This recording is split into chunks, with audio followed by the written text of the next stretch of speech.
प्रभु राम देव भगवान अल्लाह खुदा ईश आदि नाम एक ही शक्ति के हैं। वो कैसा है, कहां है, कैसे मिलता है, किसने देखा है? ये प्रश्नवाचक चिन्ह पूर्ण रूप से हटाने के लिए अवश्य सुनिए जगत गुरु तत्वदर्शी संत रामपाल जी महाराज के अमृत वचन, सर्व पवित्र धर्मों के पवित्र शास्त्रों के आधार पर।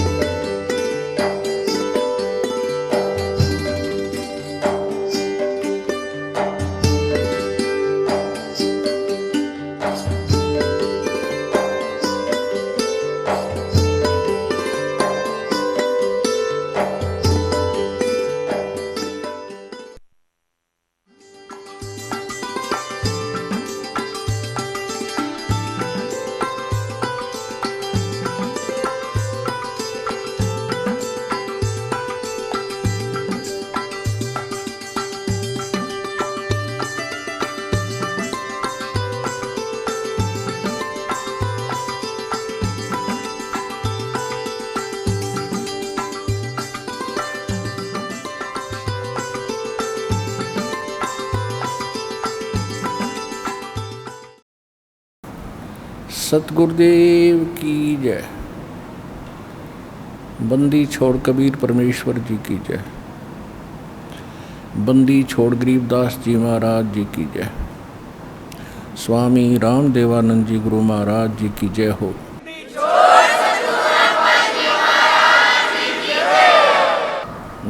गरीब नमो नमो सतपुरुष को नमस्कार, गुरु की नहीं सुर नर मुनि जन साधुआं संतों सर्वस्ती नहीं। सतगुरु साहेब संत सब ढंडो तुम प्रणाम, आगे पीछे मध हुए तिनको जा कुर्बान। निराकार निर्विषम काल जाल वैभंजनम, निर्लेपम निज निर्गुणम अकल अनुबेशोन्दनम। सोहम सुरति समापतम सकल समाना निर्तलय, उज्ज्वल हिरंबर हरदमम बेपरवा अथाह वार पारनी मध्यतम। ग्रीव जो सुमर सिद्ध होई, गणनायक गलता ना करो अनुग्रह सोई, पारस पद परवाना। आदि गणेश मनाऊं गणनायक देवन देवा, चरण कमल लो लाऊं आदंत करूं सेवा। परम शक्ति संगीतम रिद्धि सिद्धि दाता सोई, अवगत गुण अतीतम सत्य पुरुष निर्मोही। जगदम्बा जगदीशम मंगल रूप मुरारी,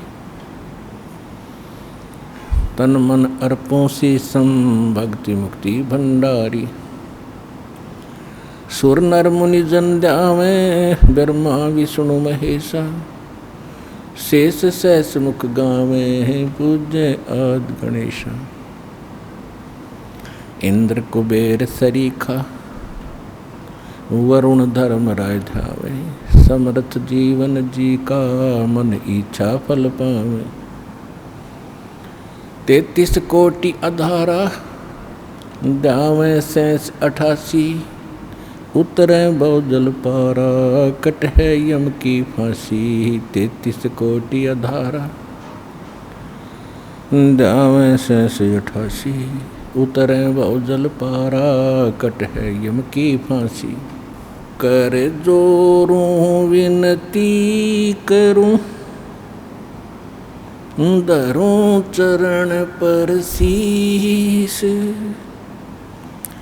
गुरु जी राम देवानंद जी महाराज ने दियो नाम बख्शीश।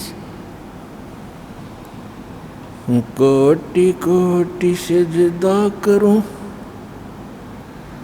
कोटि कोटि प्रणाम। चरण कमल में राखियो मैं बंदी जाम गुलाम। कुत्ता हूँ गुरुदेव का, रामपाल दास का नाम। गले प्रेम की जेवड़ी जा खेचो तो करो तो बावड़ू दूर दूर करो तो जा जो राखो त्यों ही रहूं जो देवो सुख जय इब कै सतगुरु मिले सब दुख आँखों रोए चरणों ऊपर शीस धरूं कहूँ जो कहनी हो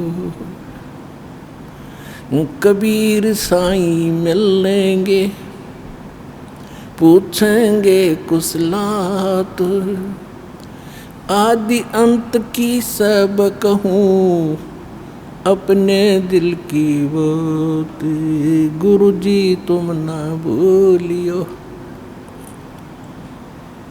चाहे लाख लोग मिल जाएं हमसे तुमको बहुत है तुम जैसे हमको नहीं अब गुण किए तो बहुत किए करत न मानी हार बावे बंदा बख्श दियो बावे गर्दन उतार अब गुण मेरे बाप जी बख्शो गरीब नवाज जो मैं पूत कुपूत हूँ बहुर पिता को लाज मैं अपराधी जन्म का नक्सिक भरे विकारी तुम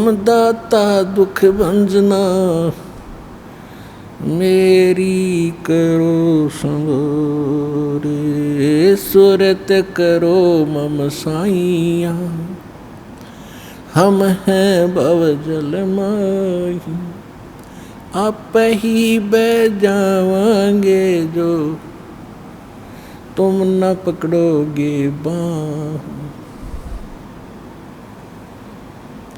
परम पिता परमात्मा पूर्ण ब्रह्म सारी सृष्टि के रचनहार कबीर देव कबीर साहिब कबीर परमेश्वर जी की असीम रजा से आप सभी पुण्यात्माएं परमात्मा के सत्संग को सुनने के लिए उपस्थित हुए। आज का जो समागम है ये उस शुभ दिन के उपलक्ष्य में है जो मानव समाज के लिए कभी भुलाने वाला नहीं है। मानव समाज इसको अपने जीवन में कभी भुला नहीं पाएगा कि जिस दिन मालिक स्वयं आए और हम किस भूल में भटक रहे थे, हमने कितने जन्म बर्बाद कर दिए इस काल की कैद में और हमने कितनी यातनाएं सहन की। अब परमात्मा के दिए उस अध्यात्म ज्ञान के प्रकाश में आप जी को ये पता चलेगा कि हम कौन हैं, कहाँ से आए थे, हमें यहाँ कौन रोके हुए है, हमारा यह रहने का उद्देश्य क्या है। तो ये जानकारी स्वयं परमात्मा ही बताते हैं। परमेश्वर के अतिरिक्त कोई कितना ही विद्वान अपने आप को समझता हो और चाहे कितना मैं ऋषि मान बैठा हो और आम जीवों के लिए वो चाहे खुदा बना बैठा हो, लेकिन वास्तविकता से वो परिचित नहीं हो सकता, क्योंकि परमात्मा की रची हुई सृष्टि को परमात्मा ही बता सकता है। बाकी तो ये वैज्ञानिक भी अटकलबाजी लगा रहे हैं, परमात्मा के दिए हुए मटेरियल पर पदार्थों पर अनुसंधान करके ही अपनी सोच अनुसार ये जो भी निष्कर्ष निकाल रहे हैं। तो ये इनकी अपनी बुद्धि के स्तर की बातें हैं, लेकिन परमात्मा से ये काफ़ी दूर हैं। तो इसी प्रकार जितने भी महापुरुष, ऋषि, महर्षि, संत हुए हैं, जिन महापुरुषों को परमात्मा स्वयं आकर मिले हैं, उन्होंने तो सत्य कहा ही कहा है, लेकिन उनकी गिनती बहुत कम थी। वो संख्या में नाम मात्र रहे हैं और काल के इस अज्ञान को फैलाने वालों की संख्या की कमी नहीं, करोड़ों और अरबों की संख्या में ये रहे हैं। तो कहने का भाव ये है कि आज आपको जो ये शुभ समागम प्राप्त हुआ है, परमेश्वर कबीर जी की असीम रजा समझ लेना आपके ऊपर। नहीं तो ये सारा संसार एक पेट के लिए, निर्वाह के लिए सुबह से लेकर शाम तक और रात्रि के समय उसी के चिंतन में सौपन आते हैं, उसी के चिंतन में सारा दिन व्यतीत करता है और जो मिलना है वही मिलता है। क्योंकि सभी, प्रत्येक मानव चाहता है कि मेरे पास बड़ी कोठी हो, जो वर्तमान में एक बहुत बड़ी भूल लगी है मानव के। उसी आधार से सभी चाहते हैं कोठी हो, कार हो, बहुत बड़ा अच्छा व्यापार हो, लेकिन नहीं बन पा रहा। उसका कारण ये है कि अध्यात्म ज्ञान से परिचित ना होने से हम ये भूल गए हैं कि जो मस्तिष्क में लिखा है वही प्राप्त होगा।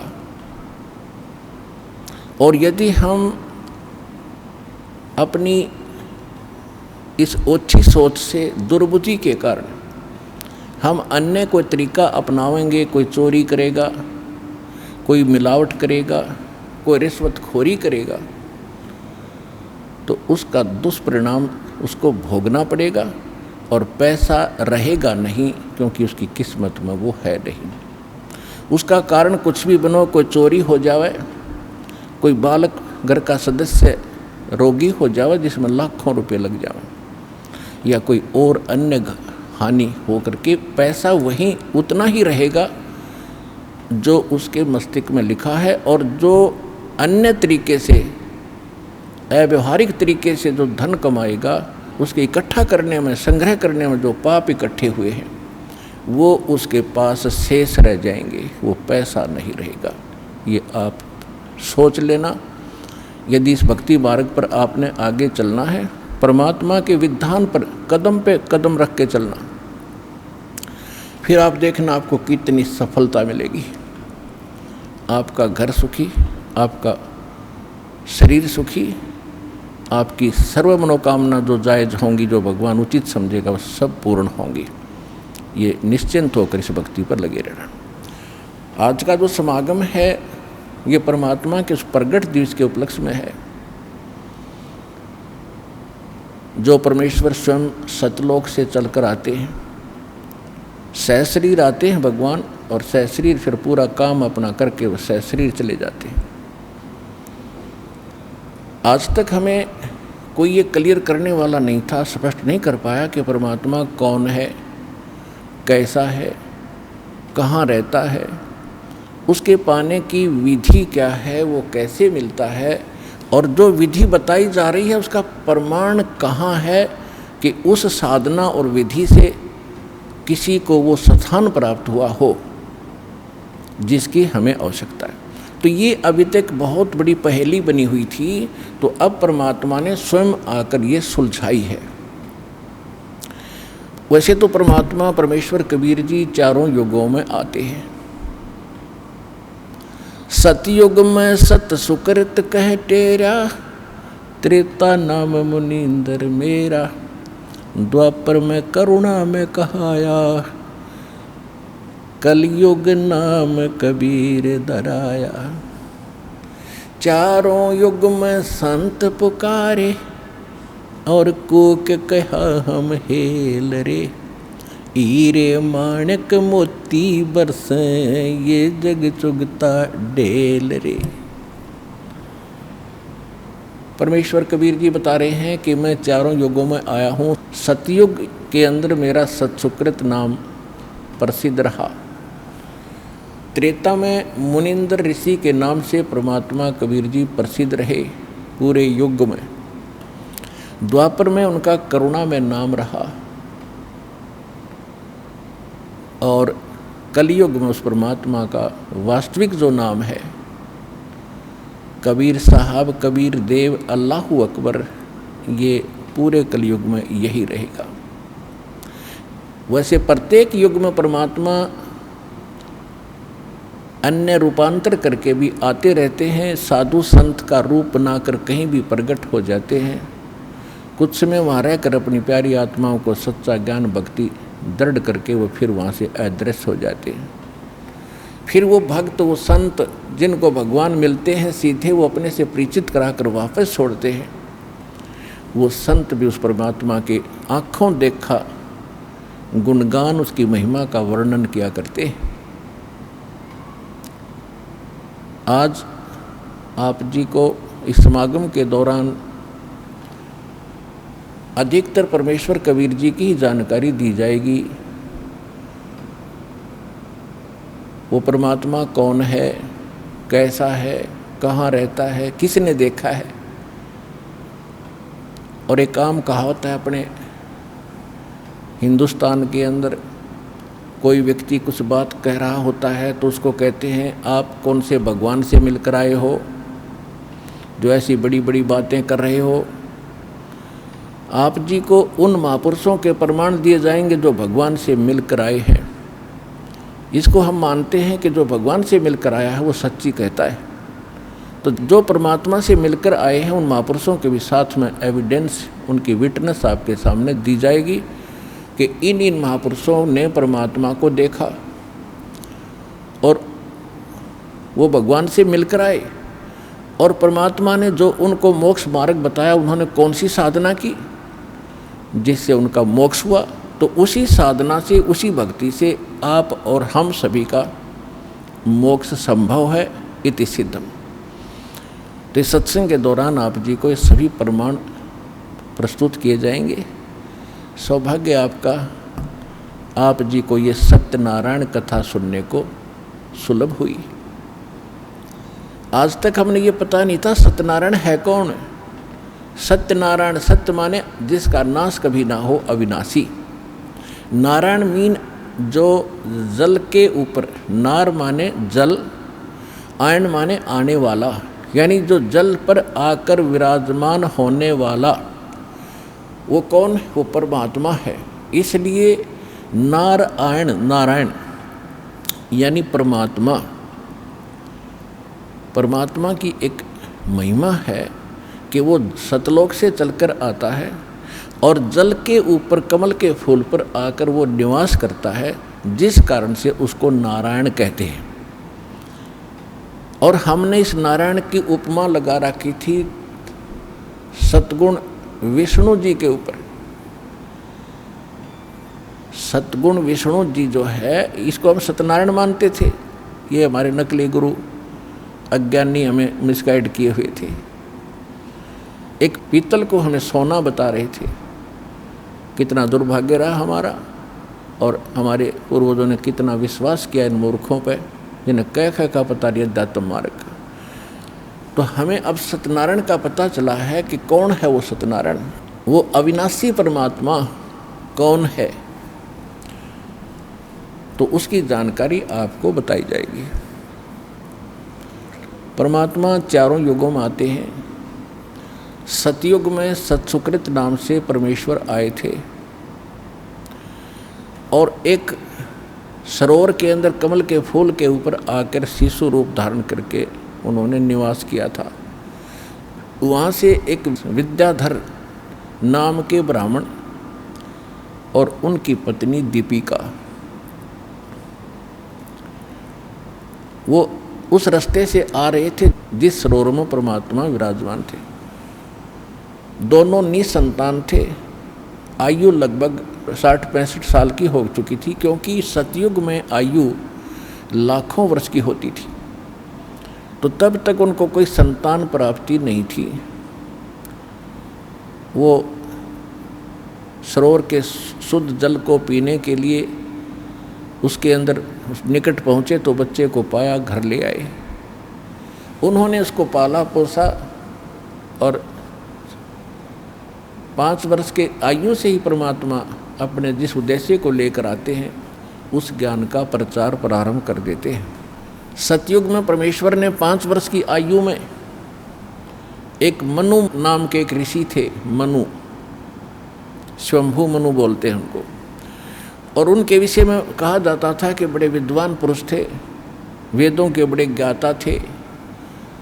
परमात्मा की उनके साथ चर्चा हुई तो परमेश्वर ने कहा क्या कि मनु जी, परमात्मा कौन है, कैसा है? उनकी तो यही कहते हैं आगे पाछे नीम तले, इनकी वही बुद्धि सेट होती थी कि श्री विष्णु जी जो हैं ये सुप्रीम पावर हैं और यही परमात्मा है, अजरो अमर हैं, यही 3 रूप धारण करके ब्रह्मा रूप बनाकर सृष्टि उत्पत्ति करते हैं, विष्णु रूप बना करके ये सतिथि बनाते हैं, पालन पोषण करते हैं, शिव रूप धारण करके सबका विनाश करते हैं। और ये भी कहा करते थे कि अविनाशी हैं, अजरो अमर हैं। फिर उनसे पूछा जाता था कि परमात्मा मूलभूत रूप में कैसे हैं? तो कहा करते वो तो निराकार हैं, वो दिखाई थोड़ी देते हैं। समाधि लगाते हैं तो केवल परमात्मा का प्रकाश दिखाई देता है। और समाधि दशा में हमने देखा है श्री विष्णु जी ही हमें दर्शन देते हैं। ये काल कैसे छल करता है कि जैसे श्री ब्रह्मा जी, श्री विष्णु जी, श्री शिव जी ये तो सगुण देवता हैं, इनके सामने रहते हैं, ऋषियों के सामने खूब प्रकट होते हैं, इनको सब मालूम है क्योंकि इनकी दिव्य दृष्टि काम करती होती थी। सतयुग त्रेता कुछ द्वापर तक भी दिव्य दृष्टि ऐसा होता जैसे हम अपने घर बैठे चैनल में टीवी के अंदर, और यदि कहीं पर भी कोई कार्यक्रम हो रहा हो, किसी जैसे पार्लियामेंट के अंदर कोई सेशन चलता है तो मीडिया वाले डायरेक्ट दिखा देते हैं तो हम घर बैठे देख लेते। ऐसे उनकी दिव्य दृष्टि होती थी, उन भगवानों को वहाँ बैठा भी देख लेते थे, कहाँ क्या कार्य कर रहे हैं, कैसे रह रहे। वो सामने भी होते थे। जब समाधि ये लगाने की चेष्टा करते थे तो ये काल क्या करता है, किसी को तो विष्णु जी के रूप में दर्शन दे देता है तो विष्णु का पुजारी हो जाता है, गुण गाता फिरता है कि हमने जान दिया, देख लिया, ये अपने आप को छुपाए हुए श्री विष्णु जी जो सगुण देवता है, 3 देवताओं में से ये सर्वशक्तिमान है, सर्वेश्वर है। हमने समाधि दशा में इसके दर्शन हुए।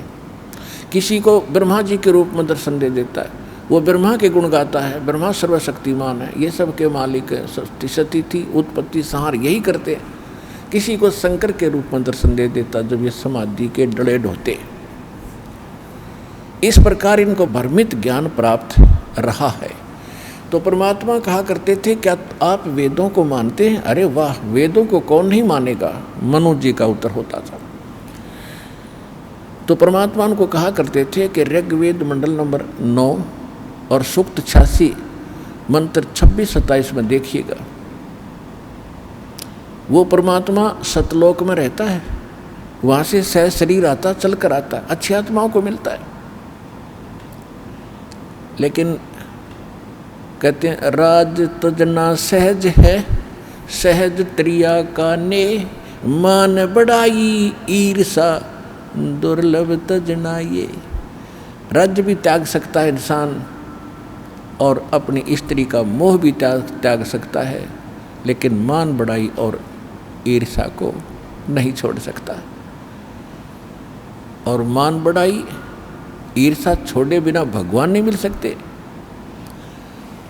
तो इन ऋषियों के सामने ये 8 अड़गी मान बढ़ाई की हम ब्राह्मण, हम विद्वान पुरुष, सर्वश्रेष्ठ मानव, और ये क्या जाने कल का बच्चा। लेकिन उस समय परमात्मा भी ब्राह्मण ही कहलाते थे क्योंकि ब्राह्मण के घर प्रवेश हो रही थी और ब्राह्मणों की बात उस समय सुनी जाती थी, अन्य की तो कोई सुनता ही नहीं था।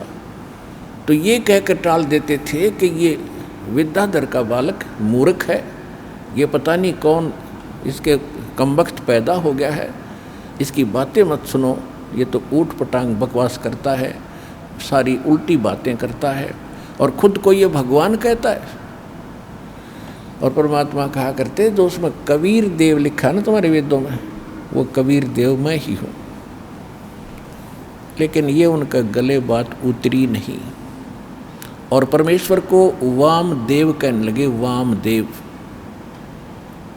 वामदेव का अर्थ होता है उल्टा ज्ञान देने वाला देवता।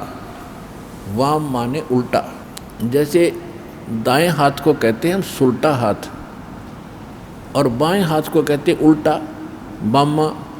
तो ऐसे उन्होंने उसका वामदेव माने उल्टा अर्थ लगाने वाला, उल्टा ज्ञान बताने वाला वामदेव नाम पक गया मालिक का सत सुकृत के स्थान पर, जबकि उल्टा ज्ञान स्वयं दे रहे थे और परमात्मा सत्य कह रहे थे उसके बारे में। ये ऐसा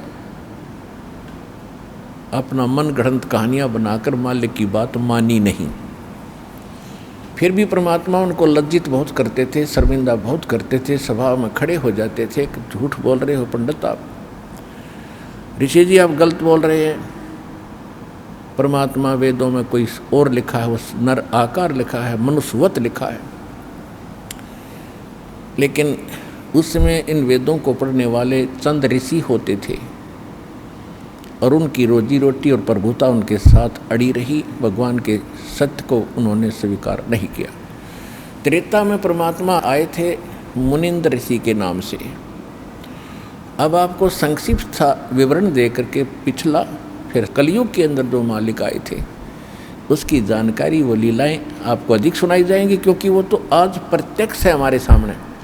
उन घटनाओं की जो लीला की थी दाता ने, आज भी हमारे पास उनके अवशेष बचे हैं और हमें आसानी से विश्वास हो सकता है कि परमात्मा कैसी लीला करता है और वो कौन है। तो जब परमात्मा त्रेता युग में आए थे, मुनिंद्र ऋषि के नाम से मालिक प्रसिद्ध हुए। उस समय वही सतयुग वाली जो आत्मा विद्याधर की थी, वही आत्मा वेदविद ब्राह्मण के रूप में जन्म हुआ और वही दीपिका नाम की उसकी पत्नी, सूर्या नाम की उसकी पत्नी बनी। उस जीवन में भी वो निसंतान थे। उनको भी परमात्मा त्रेता युग में भी ऐसे ही जल के अंदर कमल के फूल पर शिशु रूप में प्राप्त हुए।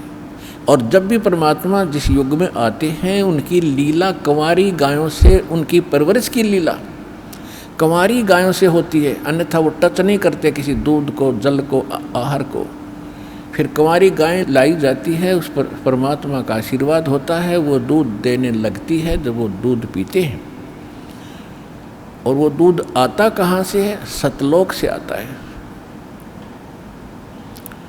तो इस प्रकार प्रत्येक युग में मालिक की परवरिश की लीला हुई।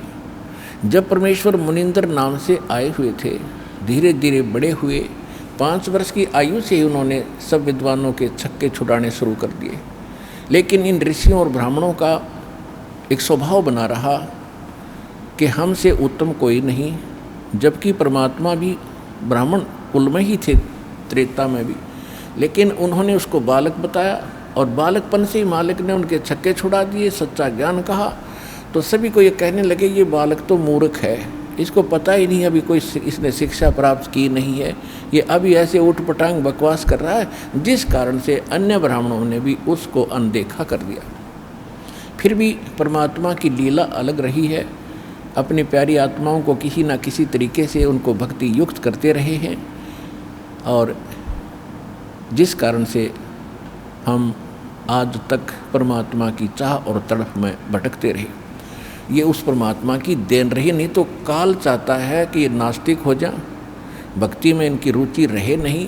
ऐसे भक्ति, ऐसा ज्ञान और ऐसा समाधान बता दिया जाता है कि भक्ति करते करते भी हानियाँ होती रहेंगी, कुछ दिनों के बाद सब नास्तिक हो जाएंगे। लेकिन सतयुग त्रेता द्वापर में पुण्यकर्मी प्राणी जन्म लेते हैं, वो चाहे कुछ भी साधना कर रहे हैं, किसी भी देव की कर रहे हैं, लेकिन उनके पुण्य मिल रहे होते हैं प्रारब्ध के, और वो मान बैठते हैं कि हम जो पूजाएं कर रहे हैं इससे हमें लाभ हो रहा है या भूल लगी रही अभी तक। अब कलयुग में आके वो बात स्पष्ट होनी थी, क्योंकि हमारे पुण्य तो समाप्त हो लिए, जो विशेष पुण्य थे वो समाप्त हो गए, बहुत कम शेष बचे। और अब हम साधना भी करते हैं और हानि ज्यों की तो हो रही है, और उन्हीं देवताओं को पूज रहे हैं जो परंपरागत हमारे पूर्वज पूजते आए। आज हमारी दुर्गति शुरू होगी उन्हीं साधनाओं को करते करते। फिर हम कहीं और दौड़ते हैं और भागते हैं, किसी संत के पास जाते हैं। तो इसे सिद्ध हुआ कि जो साधना आपकी परंपरागत थी वो नकली थी, यूजलेस थी, आपको कोई लाभ दे नहीं रही थी। और फिर भी कर रहे थे, क्योंकि पहले पुण्यात्माएं थी, उनकी पुकार सुनते थे, क्योंकि उनके प्रारब्ध में, पुण्यों में वो लिखा होता था, उसको दे देते थे। वो मान लेते थे कि हम जो पूजा जिस देव इष्ट की कर रहे हैं, चाहे कोई समाधि पूज रहे हैं, उसने हमें लाभ दे दिया। और अब कलयुग में मालिक को पता था कि ये भी समस्या हल हो जाएगी, ये पूज पाज के छक लेंगे और कोई लाभ होगा नहीं, फिर ये भटकते फिरेंगे और ठग लेंगे सब संत इनको, तब मेरा दास जाएगा 5505 जो वर्ष बीत जाएंगे कलयुग का, सबको सुख देगा, पहचान बता देगा हु इज गॉड, और क्या करता है भगवान, ये सुख देता है भगवान जिसको हम भूल चुके थे।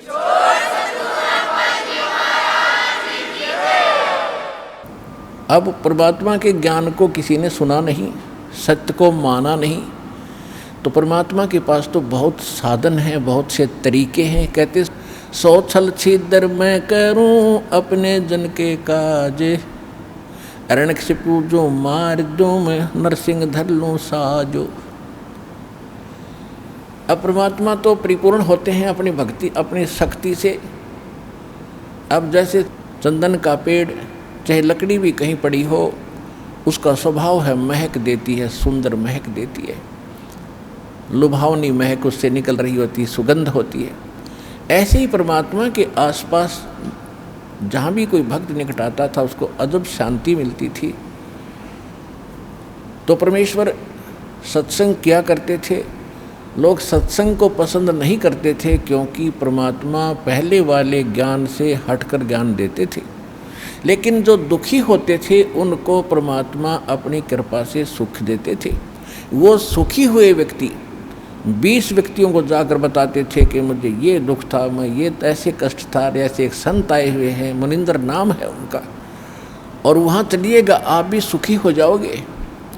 ऐसे हजारों की संख्या में परमात्मा से इस लाभ को प्राप्त करके बड़े सुखी हुए। उन्होंने जगह जगह जा कर के परमात्मा की महिमा बताई कि मुनिंदर नाम के ऋषि स्वयं परमात्मा आए हैं, स्वयं भगवान आए हैं।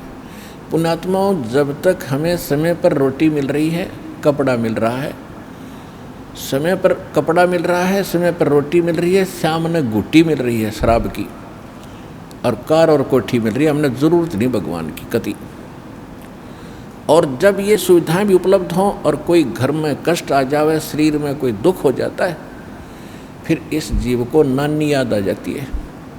इसको कुछ भी दिखाई नहीं देता, अपनी जान दिखाई देती है। तो ऐसे व्यक्ति वहाँ आने लगे परमात्मा के पास, और वहाँ से सुख होने लगा। फिर उनको कुछ भी दिखाई नहीं देता था मुनिंदर जी के अतिरिक्त उस पृथ्वी पर। तो ऐसे लोग परमात्मा के साथ जुड़े थे। बाकी जो विद्वान पाक रहे थे, जिनको समय पर ठीक आहार मिल रहा था, तो वो मालिक से दूर रहे, उनका दुर्भाग्य था। तो यहाँ परमात्मा कहा करते अपनी अमृतवाणी में, जो प्रत्येक युग में आकर ये बोलते हैं, कबीर सुख के माथे पत्थर पड़ो, जो नाम हृदय से जावे, बलिहारी उस दुख के जो पल पल नाम रटाए। परमेश्वर कहते हैं कि आग लगाए इसे सुख के जो भगवान से दूर करे। हे परमात्मा, वो दुख भी भला जिससे मालिक की तड़फ बनी, परमात्मा की चाह बनी, उसकी याद बनी रही। अब जैसे कोई सुखी व्यक्ति है, अब सुखी भी भक्ति से जुड़ता है तो बहुत ही पुण्यकर्मी प्राणी है, वो तो बहुत पुण्यकर्मी प्राणी है। लेकिन वो सुखी जो जुड़ा है वो डगमग हो सकता है, वो विचलित हो सकता है कभी, और जो दुख में आकर यहाँ जुड़ेंगे और उनको मालिक सुख देगा। क्योंकि आज तक आप सब जगह घूम फिर लिए, ऐसा समय सेलेक्ट किया दाता ने, क्योंकि संतों का बोलबाला सैकड़ों वर्ष से है। राधा स्वामी पंथ लगभग 125-150 वर्ष पहले से चला हुआ, और इसकी तो पता नहीं कितनी ब्रांचें हैं, और इनके पास सब भटक के, लुट के, पिट के और सर्वनाश करा के अब यहाँ आ रहे। तो अब बहुत उस पर दया होगी जो पहले भटक लिया, और यहाँ आने के बाद, क्योंकि परमात्मा ने सुख तो देने ही अपने हिसाब से देना है, कैसे देना है, जैसे कोई चाहता चल देख लेता हूँ, आराम होगा तो ठीक से, नहीं तो नहीं, तो उसको फिर ऐसा ही मिलेगा राहत। और जो कति सच्चे दिल से समर्पित होकर के भी कहीं मुझे तो ठिकाना रहा नहीं, और फिर रोए मालिक के चरणों में, प्रतिदिन देखना उसको कितना सुख मिलेगा। तो परमात्मा से लाभ लेने का हमने एक तरीका बता रखा है, उस तरह आपने समर्पित होना पड़ेगा। और फिर देखना सपने में भी किसी अन्य इष्ट या संत के प्रति आपका भाव न जावे, इस परमात्मा के अतिरिक्त, इस दास के अतिरिक्त, और फिर देखना मालिक का लाभ।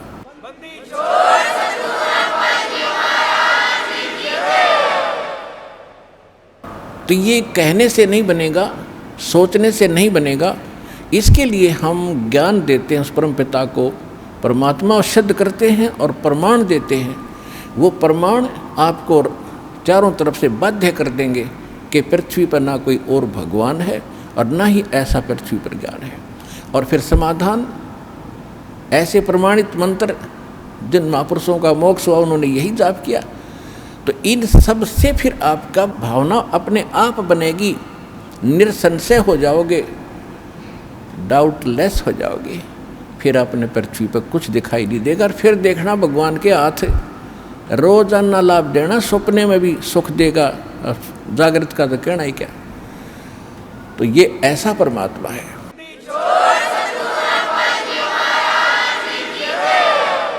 जैसे हम बहुत सी कथाएं सुना करते थे, उनका कोई सिर पैर नहीं था।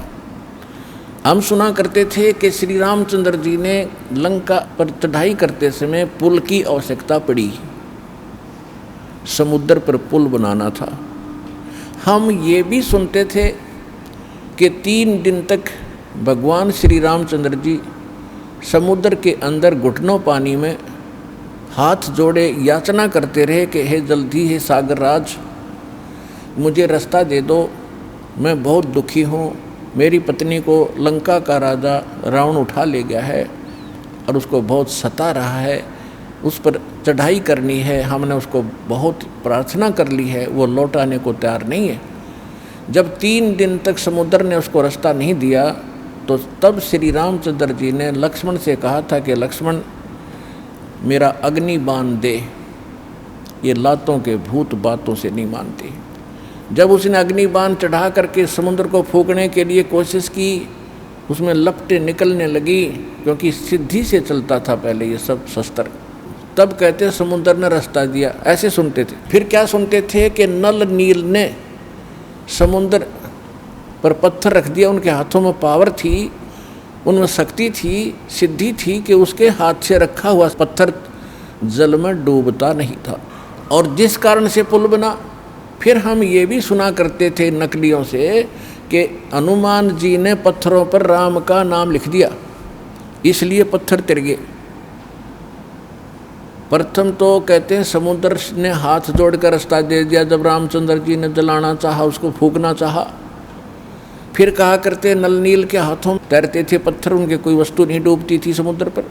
फिर कहते थे हनुमान जी ने राम का नाम लिख दिया, इसलिए तर गए, पत्थर पुल बन गया। अरे कोई एक तो बताओ, एक पर सेट हो जाओ, किसने एक रहा को किससे हो जाओ। फिर रामचंद्र की तरह गया, नल नील से ही पुल बन गया, फिर राम ने कित बनाया वो। अब इसका निष्कर्ष निकलेगा, इस कथा से जो दास सुनाने जा रहा है त्रेता युग की।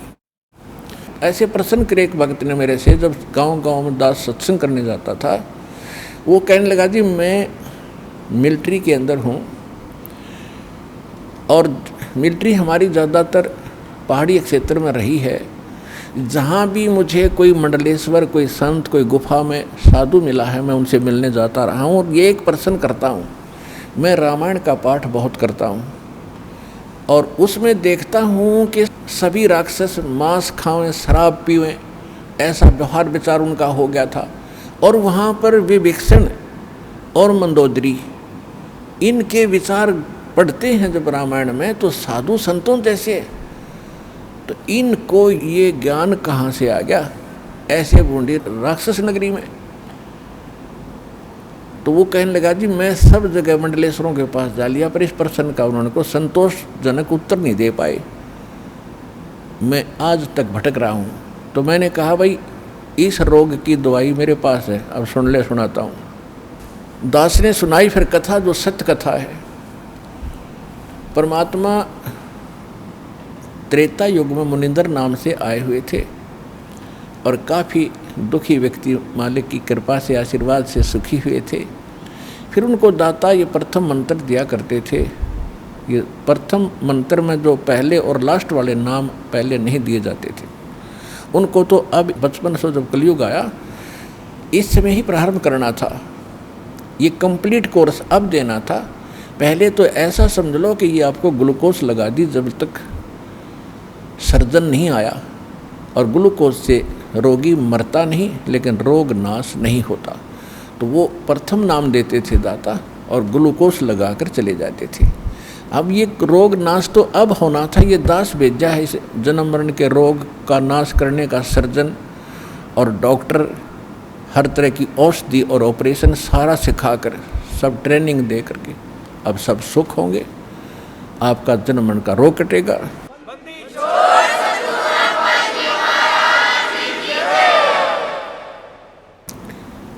एक समय परमात्मा एक दरिया के किनारे सत्संग कर रहे थे।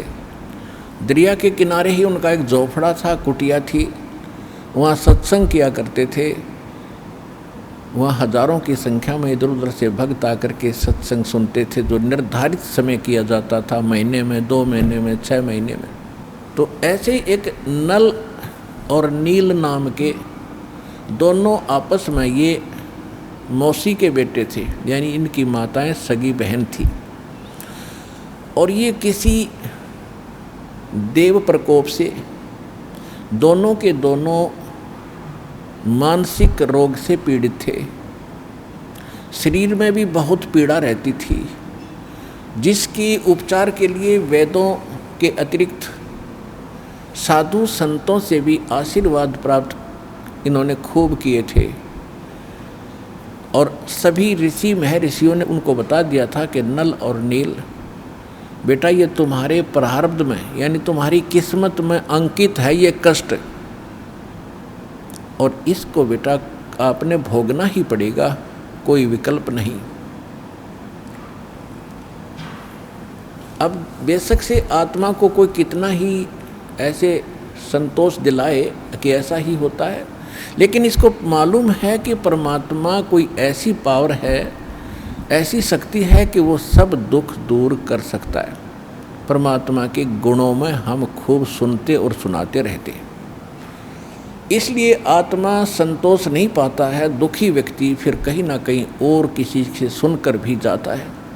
जब वो कति थक लिए थे, दोनों अंतिम फाइनल फैसला मान चुके थे कि अब कहीं ठिकाना नहीं रहा, हमें तो ये तड़प के मरना ही शेष बचा है, और लंबी आयु होती थी।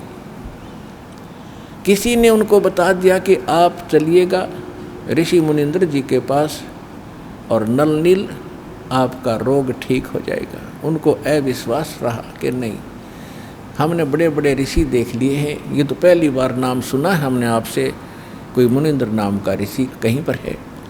तो 1 से 2 से 3 से जब ये बात सुनी, उनका भाग्य उदय हुआ। उनके कहने से वो चले गए कि चलते हैं भाई, और तो कहीं हमने ठिकाना मिला नहीं। तो जब वो वहाँ आए, मालिक को पता था कि अब निशान ने चोट लगानी पड़ेगी, क्योंकि ये सब जगह थक लिए हैं और कोई इनने ऋषि महर्षि मंडलेश्वर भूत झाड़े लगाने वाला कोई छोड़ा नहीं है। अब इनको कुछ रिजल्ट दूंगा तो ये बच्चे मेरे पास टिक जाएंगे आसानी से। जो ही नल नील ने जब सत्संग शुरू होने से पहले सत्संग परमात्मा बैठ जाते थे, सत्संग सुनाते थे। सत्संग तो वो सुन ही नहीं सकते थे क्योंकि उनकी तो ऐसे बेचैनी रहती थी।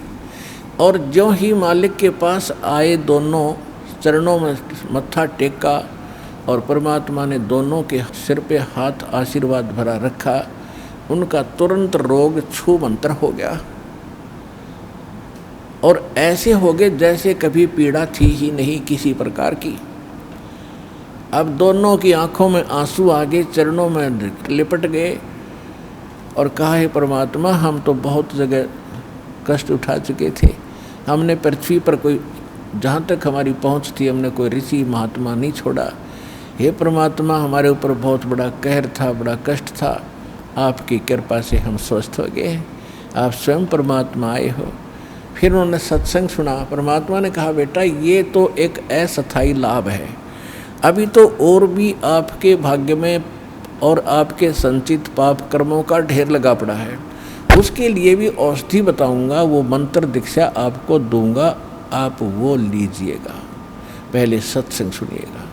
फिर सत्संग सुना, दीक्षा ली, फिर गुण गाने लगे भगवान के, जो भी मिला उसी से कहें कि भगवान आए हैं, मुनींद्र नहीं ये परमात्मा आए हैं, आप चलो। फिर उनकी कोई नहीं माने, क्योंकि लोग सुखी थे, केवल दुख ही मानता है। तो कुछ दिनों के बाद क्या हुआ कि जैसे आप यहाँ देखते हो, उसका चित्रार्थ सारा ही आप देख सकते हो दृश्य। यहाँ पर आप देखते हो 80% भक्त दुखी आते हैं, काल के पीड़े हुए आते हैं, कर्मों के पीटे हुए आते हैं, और क्या हालत में आते हैं। कोई स्ट्रेचर पर आता है, किसी को कैंसर है। आत्मा हमारी मानती है कि परमात्मा, अज्ञानता में आपके बच्चे कितना कष्ट पा गए, पहले इन्होंने गलतियाँ की, पाप इकट्ठे किए, अब काल ने इनके सिर पर रख दिया कि इनको भोगो। परमात्मा अपने बिना अपने के दुख न कौन जानेगा। अगर आप भी नहीं इनको राहत दोगे तो ये कहाँ जाएंगे। दास उसका नौकर है, दास उसका पियन है, चपड़ासी है परमपिता कबीर भगवान का। आपकी अर्जी उसकी टेबल पर रख देता हूँ, वो तो जानी जान है किसकी स्वीकार करनी है, किसकी ना करनी है, किसके दिल में दोष है, कौन सच्चे आत्मा से पुकार रहा है, वो मालिक देखता है। दास की अर्जी यही होती है कि उसकी चरणों में आपकी पुकार अवश्य पहुंचाता हूं, जब देखता हूं उनकी हालत कि आप बिना सुख देने वाला मालिक ना कोई हुआ ना होगा। आपके दरबार में सुख नहीं है तो दाता फिर कहाँ से प्राप्त होगा।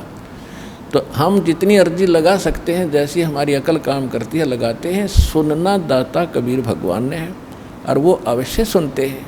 ये सुख सागर हैं, ये दयालु भगवान, ये रहीम है, राम रहीम यही है।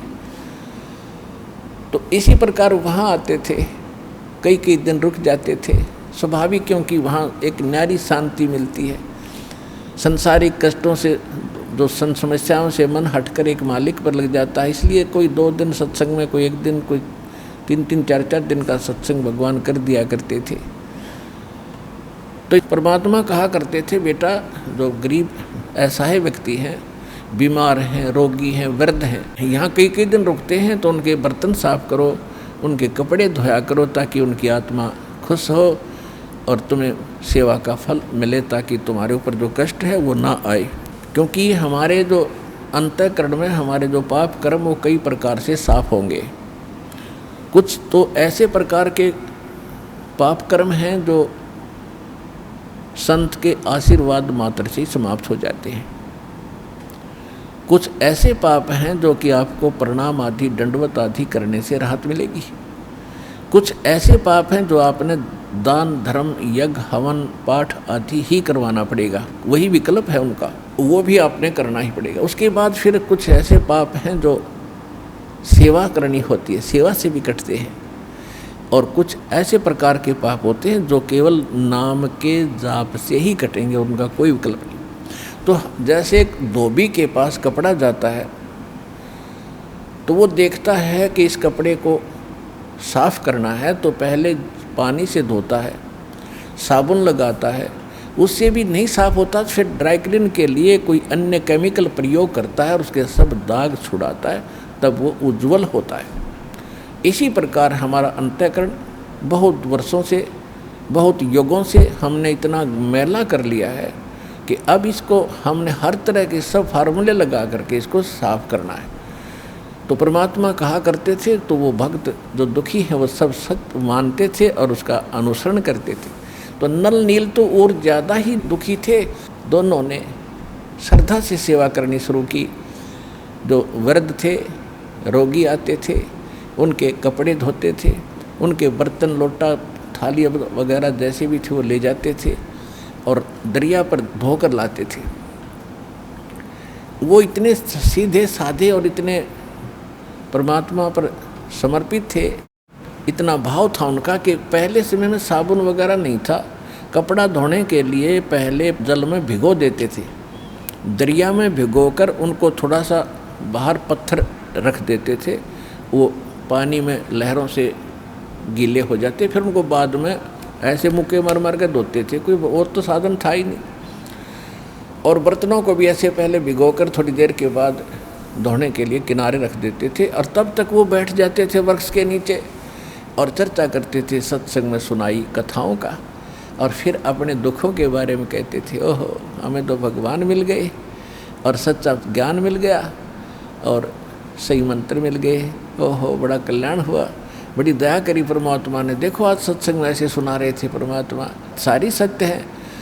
ऐसे वो काफ़ी देर तक चर्चा करते थे, फिर उनको याद आता था कि हमने कुछ सेवा भी करनी है, तब तक किसी का कोई कटोरा बह जाता, किसी का कोई कपड़ा खिसक जाता लहरों में, तो उन्हें पता नहीं लगता, वो धो धा कर जितने थे शेष ठा के ला कर सबके रख देते।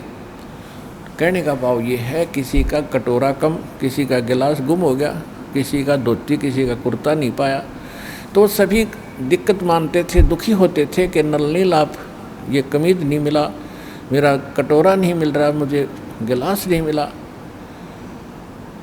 तो 2-4 बार उन्होंने कहा ऐसे हुआ, तो उन्होंने गुरुदेव जी के पास प्रार्थना की कि महाराज ऐसे ऐसे हम दुखी हो लिए, और ये आपके भक्त, श्रद्धा तो बहुत है, लेकिन जो दूसरे सेवादार थे वो बताया करते थे कि ये तो वृक्ष के नीचे बैठ जाते हैं और भिगोकर बर्तनों और कपड़ों को ये बहुत देर में ध्यान देते हैं, वो बह जाते हैं, ये ध्यान नहीं देते।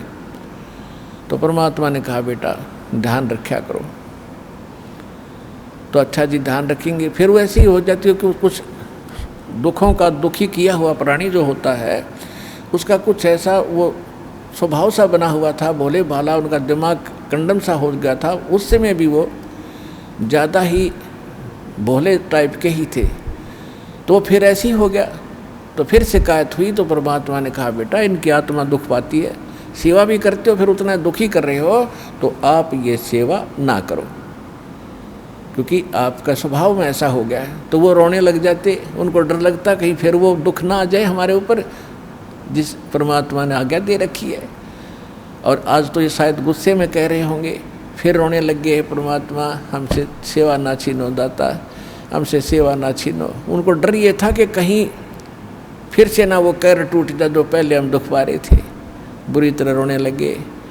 तो परमात्मा ने सोचा भी इनकी श्रद्धा भी बनी रहनी चाहिए, तो परमात्मा ने आशीर्वाद दे दिया कि बेटा जो करो सेवा, आज से तुम्हें आशीर्वाद दे दिया है कि तुम्हारे हाथ से चाहे तुम लोहा भी रख देना, और तो छोड़ो पत्थर, ये तो कुछ हो, चाहे पत्थर भी रख देना बेटा, जल में नहीं डूबेगा। तो वो दोनों जाकर फिर देखने लगे, उन्होंने पत्थर उठा कर रखा सबसे पहले, वो नो का नो पत्थर खड़ा रहा, जहाँ रखा था वहीं टच से मस नहीं हुआ, उन्होंने उठाया तो हटा, तो और देखने लग गए भगत, एक बार फिर रखिए वही नल नील, उन दोनों ने फिर रखा, उसके ऊपर खड़े हो गए पानी में, और तब भी नहीं नीचे को गया। तो सब जगह होने लगी वह नल नील में, तो बहुत भगवान ने शक्ति दे दी। तो इस प्रकार फिर वो क्या करते थे, जो भी कपड़ा जहाँ रख दिया पानी में, जिस सतर में डबो कर रख दिया तो वही रहा वो। चाहे उसमें कांसी के थाली बेले होते थे, कांसी धातु के, और कांसी तो अमूमन डूबती है पानी में, तो वो भी रख दिया तो वो भी नहीं डूबा। तो इस प्रकार ये जो उनको शक्ति प्राप्त हुई थी, कबीर परमेश्वर उर्फ मुनिंद्र जी की रजा से वो शक्ति, वो सिद्धि प्राप्त थी, जिस कारण से समुद्र पर वो पत्थर नहीं डूबते थे। अब प्रश्न दूसरा उनका ये था कि श्रीलंका में जहाँ राक्षसों का पूरा ग्रुप था, और मंदोदरी और विभीषण, इनके पास ऐसा ज्ञान कहाँ से आ गया? वो इतना समझा रही अपने पति को कि ऐसा ना करो, ऐसा हो जाएगा, ये ऐसी है, ये आम वर्ष औरत नहीं है, ये भगवान की पत्नी है, और रावण मान नहीं रहा। तो इसका उत्तर अब आपको देते हैं। परमेश्वर जब कबीर जी मुनिंदर नाम से त्रेता में आए हुए थे, इनका अपना विधान है, गोता मारूं स्वर्ग में और जा बैठूं पाताले, गरीबदास ढूंढता फिरूं अपने हीरे मोती लाले।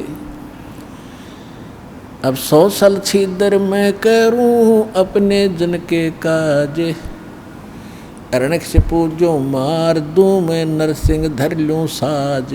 न जाने के रूप बना लूं अपने बच्चे के लिए। तो परमात्मा एक साधु ऋषि रूप में थे ही, श्रीलंका में पहुंच गए और वहाँ पर एक चंद्र विजय नाम का एक भाट था, भाट, और उसके परिवार में पुत्र पुत्री, पुत्र वधू, पत्नी, कुल मिलाकर 16 सदस्य थे। और जो चंद्र विजय भाट था वो रावण के पास जाता था। ये भाट लोग क्या करते थे कि अपनी रोजी रोटी के लिए राजाओं के पास जाते थे, राजा लोगों का वो मनोरंजन कराते थे, रिक्रिएशन कराते थे, ऐसे उनके गुण गाते थे। आप राजाधिराज हो, आपके राज में सब सुखी हैं, आपका बड़ा गुणगान हो रहा है, आप बड़े महापुरुष हो। और कुछ चुटकुले आदि सुना कर उनको प्रसन्न रखते थे, गाने गुने गाते थे, गीत सुनाते थे, और राजा लोग उनको उसके प्रतिफल में कुछ इनाम देते थे। इसी प्रकार उसकी पत्नी का नाम था करमवती, और वो मंदोदरी रानी के पास जाती थी, रानी का मनोरंजन कराती थी, ऐसे बुढ़ी अच्छी कहानी कथा सुना कर, अश्लील बातें सुनाकर रानी को खुश रखती थी। रानी उसको इनाम दे देती थी मंदोदरी। इस तरह उनका गुजारा निर्वाह चल रहा था। एक दिन परमात्मा उस चंद्र विजय भाट के घर से थोड़ी सी दूरी पर, पहले जंगल बहुत होते थे, यानी वन बहुत होते थे, और वनों में ही कहीं कहीं झोंपड़ी सी सबकी अलग अलग होती थी। एक वृक्ष के नीचे उस रास्ते में बैठ गए जहाँ से चंद्र विजय सुबह सुबह फ्रेश होने के लिए जाता था। और उस समय वो साधु संतों को बड़ा देखकर खुश होता था। चंद्र विजय पिछले संस्कार होते हैं, आदमी किसी भी जाति विशेष में जन्मा है वो उसके संस्कार हैं, लेकिन जो भक्त है, भक्ति बीज पलटे नहीं, चाहे पलट जाओ ब्रह्मांड। तो भक्ति की आस्था उसके अंदर न्यारी थी। बेशक से सारा दिन बकवाद ही सुनता और सुनाता था, लेकिन भक्ति वाले लक्षण भी उसके अंदर विद्यमान थे। साधु देखे, चरणों में मत्था टेका, और हे भगवान, आज बड़े भाग्योदय हुआ, मेरा ऋषि जी के दर्शन आज सुबह सुबह हुए, हम दास के लिए कोई सेवा बताओ, हमारे घर पर चलिए भगवान, आज तो बड़ा सौभाग्य मेरा। तो परमात्मा को वो घर ले आए। परमात्मा गए इसलिए थे, उनके झोपड़ी के सामने बैठ गए और लगे सत्संग सुनाने।